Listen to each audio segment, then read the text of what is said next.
السلام علیکم ورحمۃ اللہ وبرکاتہ.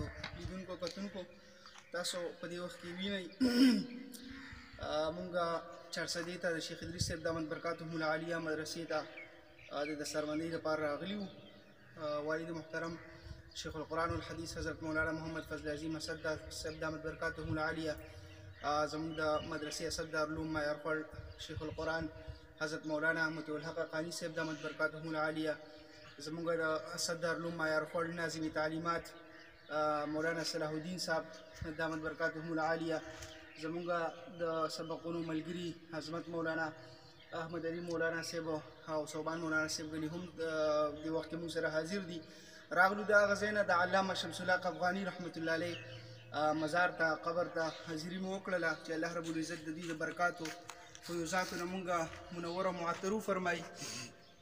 نو دا کوم شخصیت دی، څوک دی، د دې په حالاتو باندې د دې په فضایلو باندې به والد صاحب محترم نه لږ تپوس کوو چې دا کوم شخصیت دی، هغوی حالات به راته لږ دوی بیان کړي. نو راځو له دوی نه لږ د دې باره کې اورو، بیا به انشاءالله دعا راته کوي. مولانا شمس الحق افغاني رحمت الله علیه د دې صوبې سرحد یو ډېر لوی عظیم الشانه عالم، د دارالعلوم دیوبند شیخ التفسیر او د اسلامي جامع اسلامیه ډابل د هغې چې دی نو شیخ الجامعه پاتې شوی دی، او په قلات کې د وزیر معارف پاتې شوی دی په قلات کې، او بیا چې دی نو د بالپور یونیورسټۍ شیخ التفسیر پاتې شوی دی. الله پاک یو زبردست علم ورکړی و او د حکومت د طرف نه ورته ستاره امتیاز حاصله وه، او ډېر لوی عالم و. بزرګان وایي، علما وایي چې موږ ورته درخواست وکړو چې تاسو یو تفسیر ولیکئ. نو یې چې ده فرمایل چې زه به تفسیر ولیکم، خو زما سره به یو ډاکټر ناست وي، یو به راسه انجینیر ناست وي، لکه د ټولو کسبونو دا کسان یاد کړل چې دا راسه ناست وي، نو هله به هغه تفسیر کیدی شي. او حقیقت دا دی چې ده به شروع وکړله. زموږ وطن کې یو عالم دی، هغه وایي موږ ته دوره تفسیر شروع کړله، نو پوره میاشت چې ختمه شوله نو صرف په بسم الله کې یو څو سبق وشو. وی چې یاره بس تاسو نشئ ټینګېدی. نو دومره لوی علم الله پاک ورکړی و. او دا وه چې چا دې تپوس وکړه حضرت بچی دې شته دی؟ وی کہانی کے لیے کہانی پینے کے لیے تو 3 ہے اور روحانی بچے بہت ہے.